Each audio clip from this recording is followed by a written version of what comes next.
but also because they hope you will help them in return when you are in a position to do so. People who are lucky make it a point to impress their gatekeepers so that they will be the first to come to mind when opportunities arise.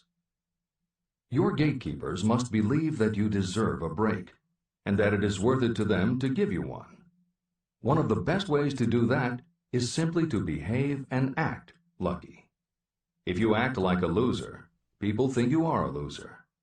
If you perceive yourself as lucky, it will be easier for others to see you that way. And if you are believed to be a lucky person, your chances of receiving lucky opportunities will increase, partly because others hope some of your luck will rub off on them. This is the biggest secret lucky people know. They know that when they seem lucky, more people want to help them. There are people waiting to make a difference in your life if you show them you are willing to make an effort and that you are enthusiastic. Mark Meyer's book is devoted to explaining ways to do that. As Hill says, the only lucky break anyone can afford to rely upon is a self-made break. These come through the application of persistence. The starting point is definiteness of purpose. This is the end of the editor's comments. If you stop the first 100 people you meet on the street and ask them what they want most in life, 98 of them would not be able to tell you. If you press them for an answer, some will say security, many will say money, a few will say happiness, and others will say fame and power. Some might tell you they want social recognition, ease in living, the ability to sing, dance, or write. But none of them will be able to give you the slightest indication of a plan by which they hope to attain these vaguely expressed wishes. Riches do not respond to wishes. They respond only to definite plans backed by definite desires through constant persistence. How to develop persistence. There are 4 simple steps that lead to the habit of persistence. They call for no great amount of intelligence, no particular amount of education, and little time or effort. These necessary steps are: 1. A definite purpose, backed by a burning desire for its fulfillment. 2. A definite plan, expressed in continuous action. 3. A mind closed tightly against all negative and discouraging influences, including negative suggestions of relatives, friends, and acquaintances. 4. A friendly alliance with one or more persons who will encourage you to follow through with both plan and purpose. These 4 steps are essential for success in all walks of life. An important purpose of the 13 principles of this philosophy is to enable you to take those 4 steps as a matter of habit. They are steps by which you may control your economic destiny. They are steps that lead to freedom and independence of thought. They are steps that lead to riches, in small or great quantities. They are steps that lead the way to power, fame, and worldly recognition. They are 4 steps that guarantee favorable breaks. They are steps that convert dreams into physical realities.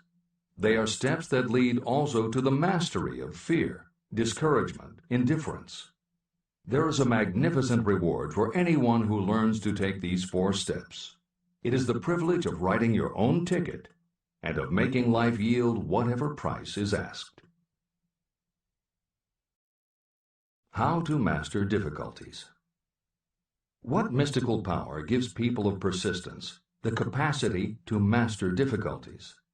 Does the quality of persistence set up in your mind some form of spiritual, mental, or chemical activity that gives you access to supernatural forces?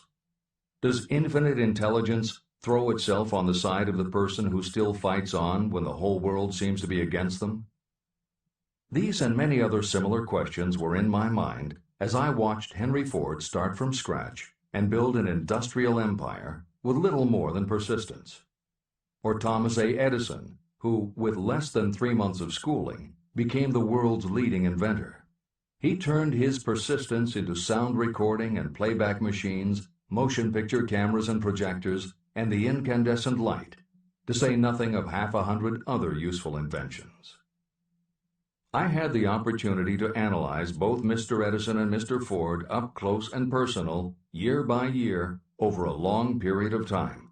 So I speak from actual knowledge when I say that I found no quality except persistence in either of them that even remotely suggested the major source of their stupendous achievements. If you make an impartial study of the prophets, philosophers, and religious leaders of the past, you will come to the inevitable conclusion that persistence, concentration of effort, and definiteness of purpose were the major sources of their achievements. Consider, for example, the fascinating story of Muhammad. Analyze his life. Compare him with men of achievement in this modern age of industry and finance, and observe how they all have one outstanding trait in common: persistence. If you want to understand more about the power of persistence and how it works, I strongly suggest that you read a biography of Muhammad. Editor's comments. At the beginning of the 21st century, there was an increased interest in Islam due to the attacks on the World Trade Center and the subsequent war on terror. Consequently, the modern reader will have no difficulty finding a number of very good books about Muhammad. At the time that Hill was writing the first edition of Think and Grow Rich, one of the best biographies of Muhammad was written by Esad Bey, who was born in Baku, Azerbaijan, the son of a Jewish businessman named Nusenbaum. Later, he changed his name when he converted to Islam. During the Russian Revolution, he fled his home for Berlin, where he lived until the rise of Hitler again forced him to move, first to Austria and then finally to Italy. It is believed by some that this man, known as Esad Bey, also wrote under another pen name, Kurban Said, and was in fact the author of the acclaimed Azerbaijani novel Ali and Nino. That Napoleon Hill was very impressed with this particular biography of Muhammad is clear from his recommendation, which follows. I strongly suggest that you read a biography of Muhammad, especially the one by Esad Bey. This brief review of that book, which appeared in the Herald Tribune, will provide a preview of the rare treat in store for those who take the time to read the entire story of one of the most astounding examples of the power of persistence known to civilization. The Last Great Prophet. Reviewed by Thomas Sugru. Muhammad was a prophet, but he never performed a miracle. He was not a mystic. He had no formal schooling. He did not begin his mission until he was 40. When he announced that he was the messenger of God, bringing word of the true religion, he was ridiculed and labeled a lunatic. Children tripped him, and women threw filth upon him. He was banished from his native city, Mecca, and his followers were stripped of their worldly goods and sent into the desert after him. When he had been preaching 10 years, he had nothing to show for it but banishment, poverty, and ridicule. Yet before another 10 years had passed, he was dictator of all Arabia, ruler of Mecca, and the head of a new world religion which was to sweep to the Danube and the Pyrenees before exhausting the impetus he gave it. That impetus was threefold: the power of words, the efficacy of prayer, and man's kinship with God. His career never made sense. Muhammad was born to impoverished members of a leading family of Mecca. Because Mecca, the crossroads of the world, home of the magic stone called the Kaaba, great city of trade and the center of trade routes, was unsanitary, its children were sent to be raised in the desert by Bedouins.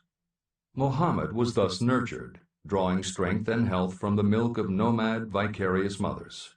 He tended sheep and soon hired out to a rich widow as leader of her caravans. He traveled to all parts of the Eastern world, talked with many men of diverse beliefs, and observed the decline of Christianity into warring sects. When he was 28, Khadijah, the widow, looked upon him with favor and married him. Her father would have objected to such a marriage, so she got him drunk and held him up while he gave the paternal blessing. For the next 12 years, Muhammad lived as a rich and respected and very shrewd trader. Then he took to wandering in the desert, and one day he returned with the first verse of the Koran and told Khadijah that the archangel Gabriel had appeared to him and said that he was to be the messenger of God. The Koran, The revealed Word of God was the closest thing to a miracle in Muhammad's life. He had not been a poet. He had no gift of words. Yet the verses of the Koran, as he received them and recited them to the faithful, were better than any verses which the professional poets of the tribes could produce. This, to the Arabs, was a miracle. To them, the gift of words was the greatest gift. The poet was all-powerful. In addition, the Koran said that all men were equal before God, that the world should be a democratic state, Islam. It was this political heresy, plus Muhammad's desire to destroy all the 360 idols in the courtyard of the Kaaba, which brought about his banishment. The idols brought the desert tribes to Mecca, and that meant trade. So the businessmen of Mecca, the capitalists, of which he had been one, set upon Muhammad. Then he retreated to the desert and demanded sovereignty over the world. The rise of Islam began. Out of the desert came a flame which would not be extinguished. A democratic army, fighting as a unit and prepared to die without wincing. Muhammad had invited the Jews and Christians to join him, for he was not building a new religion. He was calling all who believed in one God to join in a single faith. If the Jews and Christians had accepted his invitation, Islam would have conquered the world. They didn't. They would not even accept Muhammad's innovation of humane warfare. When the armies of the Prophet entered Jerusalem, not a single person was killed because of his faith. When the Crusaders entered the city, centuries later, not a Muslim man, woman, or child was spared. But the Christians did accept one Muslim idea, the place of learning, the university.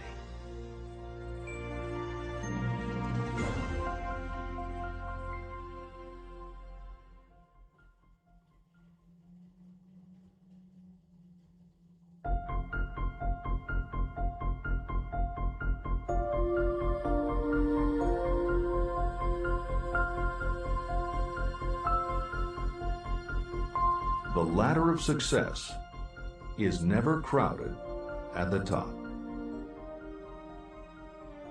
Chapter 11. Power of the Mastermind, the Driving Force. The ninth step toward riches. Power is essential for success in the accumulation of money. Plans are useless without sufficient power to turn them into action. This chapter will describe the method by which an individual may attain and apply power. Power may be defined as organized and intelligently directed knowledge. Power, as the term is used here, refers to organized effort, sufficient to enable an individual to transmute desire into its monetary equivalent. Organized effort is produced through the coordination of effort of two or more people who work toward a definite end in a spirit of harmony. Power is required to accumulate money. Power is necessary to keep the money after it has been accumulated. How can power be acquired? If power is organized knowledge, let us examine the sources of knowledge. Infinite intelligence. This source of knowledge may be accessed with the aid of creative imagination through the subconscious mind, as described in the previous chapters on faith, autosuggestion, and imagination, and as will be elaborated on in Chapter 13, the subconscious mind, and Chapter 14, the brain. Accumulated experience.